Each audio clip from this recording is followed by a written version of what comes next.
મારું નામ બિપિન મોદી છે. અમે સેવા એનજીઓ છેલ્લા 5 વર્ષથી વડોદરામાં ચલાવીએ છીએ. અમારા 2 સંસ્થા છે. એક સેવા એનજીઓ જે ફૂડ ડિસ્ટ્રીબ્યુશનનું કામ કરે છે, એમાં વારે તહેવારે છે, ભંડારો છે, એ બધામાં જે ફૂડ વધતું હોય છે એ અમે પિકઅપ કરી અને સ્લમ એરિયામાં વેચી દઈએ છીએ.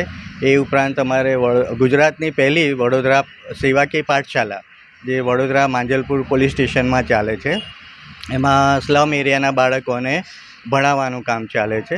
ફ્રી ઓફ ચાર્જ અમારા પદ્મા મેડમ કરીને છે, જે ફૂલ ટાઈમ આપી અને ત્યાં ભણાવવાનું કામ કરે છે, બચ્ચાઓને ભણાવે છે અને સુશિક્ષિત કરે છે. અને આજે અમે સેવા એનજીઓ તરફથી મીઠાઈની ડ્રાઈવ દિવાળી નિમિત્તે લઈને આવી રહ્યા છે. જે વિવિધ બધા સ્પોન્સર જેણે મીઠાઈ કરી છે એ લોકો મીઠાઈ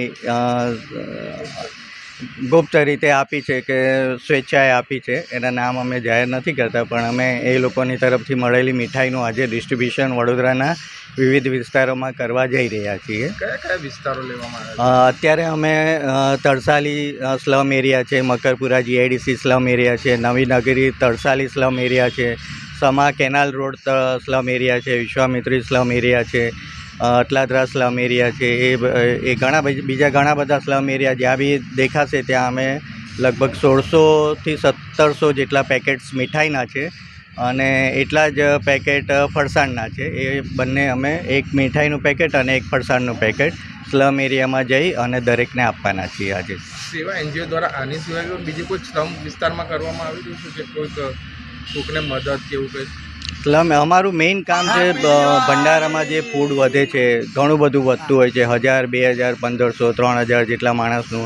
એ ઉપરાંત લગ્ન પ્રસંગ છે કે એમાં પણ ઘણું બધું ફૂડ વધતું હોય છે. એ અમે પિકઅપ અમારું આખું વોલેન્ટિયર બેઝ છે. અમારા એનજીઓમાં કોઈ પણ પ્રમુખ, મંત્રી, ખજાનચી કે કોઈ બી પોસ્ટ હોલ્ડર નથી. બધા સેવક કહીએ છીએ અમે. બધા જે બી ડ્રાઈવ હોય એ ડ્રાઈવમાં જે બી જતા હોય એ પોતે પ્રમુખ થઈને જ જતા હોય છે અને ડિસ્ટ્રીબ્યુશન કરતા હોય છે. અમારી સંસ્થામાં 1 પણ રૂપિયાનું ડોનેશન લેવામાં આવતું નથી. કોઈ પણ જાતની રકમ અમે એક્સેપ્ટ નથી કરતા. ફક્ત ફૂડ લઈએ છીએ અને આ દિવાળી કે બીજા હોળી છે કે એવા બીજા ફેસ્ટિવલ પ્રસંગે સ્લમ એરિયામાં જે બી કંઈ સ્પોન્સર તરફથી અમને મળે, શિયાળાની અંદર ધાબળા પણ અમને મળતા હોય છે, જે અમે ડિસ્ટ્રીબ્યુટ કરી દેતા હોઈએ છીએ. કેટલા આપણા સેવા એનજીઓમાં અત્યાર સુધી કેટલા લોકો જોડાયા છે? અમારે અત્યારે 35 થી 40 સેવક છે. મેઇન વોલેન્ટરી બેઝ છે અને જેને સમય મળતો હોય છે એ આવી અને સેવા આપતા હોય છે. અમારું એક વોટ્સઅપ ગ્રુપ છે, જેમાં જ્યારે પણ કોઈ ડ્રાઈવ આવે તો અમે એ ડ્રાઈવ અમારા વોટ્સઅપ ગ્રુપમાં મૂકીએ છીએ અને જેને પણ અનુકૂળતા હોય એ આવે છે. અમે કોઈને ફોન નથી કરતા. પોતાની સ્વેચ્છાએ દરેક જણ આવી સેવા કરી અને જતા રહેતા હોય છે. જ્યાં સેવા એનજીઓ છે એમાં કોઈને જોડાવવું હોય તો વોટ્સઅપ ગ્રુપ કે લિંક બનાવો? હા, અમારું એક વોટ્સઅપ ગ્રુપ છે, સેવાનું જ ગ્રુપ છે. તમે અમને છે કોઈને પણ અમારું વેબસાઇટ પણ છે, ત્યાંથી પણ તમે રજિસ્ટ્રેશન કરી શકો છો, www.seva/ngo.org. શું નામ આપનું? મારું નામ બિપિન મોદી છે. જી બેન, જે રીતના સેવા એનજીઓ દ્વારા ઘણા બધા કામો કરવામાં આવી છે અને ગુજરાતમાં પ્રથમવાર માંજલપુર પોલીસની અંદર જે સ્લમ બાળકો માટે સ્કૂલ ખોલવામાં આવી છે, શું કહેશો? બાળકો આમ બધા કેવું, અમે આ બધી રીતે બધી જગ્યાએ વેચવા જતા હતા ફૂડ. પછી જોયું કે ભાઈ ગરીબ બાળકો ફૂડ લેવા માટે તો તત્પર છે, પણ એમ લોકોને શિક્ષણ આપવું પણ એટલું જ જરૂરી છે. ને એ વિચારથી અમે પોલીસ સ્ટેશનની બહાર આ વિસ્તારમાં અમે પાઠશાલા શરૂ કરી, ભણાવવાનું શરૂ કર્યું. પછી અમને અંદર તે પોલીસ સ્ટેશનની અંદર અમને જગ્યા મળી અને પાઠશાલા શરૂ કરી બાળકોને શિક્ષણ માટે. જી બેન, જે રીતના ગુજરાતની અંદર પ્રથમવાર કોઈ પોલીસ સ્ટેશનની અંદર પાઠશાલા ચાલુ કરવામાં આવી, પોલીસ દ્વારા કેટલો સપોર્ટ કરવામાં આવ્યો? પોલીસ દ્વારા તો પૂર્ણ રીતે સપોર્ટ અમને મળ્યો છે. ત્યાં અમને બાળકોને ભણાવવા માટેની જગ્યા અમને પ્રિફર કરવામાં આવી છે. પછી શેડ બનાવવામાં આવ્યો છે, પંખા લગાવવામાં આવ્યા છે. બાળકોને જરૂરી એવી શિક્ષણની બધી વસ્તુઓ પોલીસ દ્વારા મળી છે ને એમનો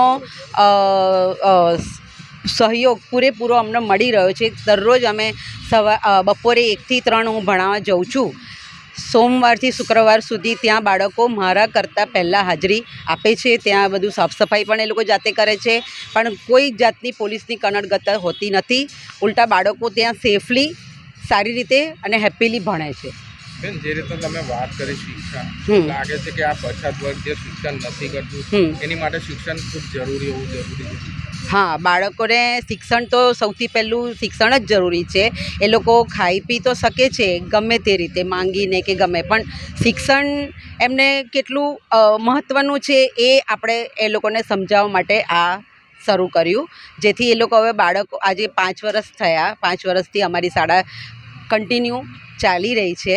તો બાળકોને બેઝિક નોલેજ શિસ્તતાથી માંડીને બધું બેઝિક નોલેજ એ લોકોમાં આવી ગયું છે હવે. શું બનાવવામાં છે પાઠશાળાની? પાઠશાલાની અંદર અમે બેઝિક રીતે બધું જ, મતલબ ગુજરાતી, હિન્દી, ગણિત, અંગ્રેજી, સામાન્ય જ્ઞાન, જનરલ નોલેજ કે એ બધી રીતનું શિક્ષણ આપવામાં આવે છે. કેટલા બાળકો છે? મારા આશરે બાળકો 70થી 80 બાળકો છે. શું નામ આપનું?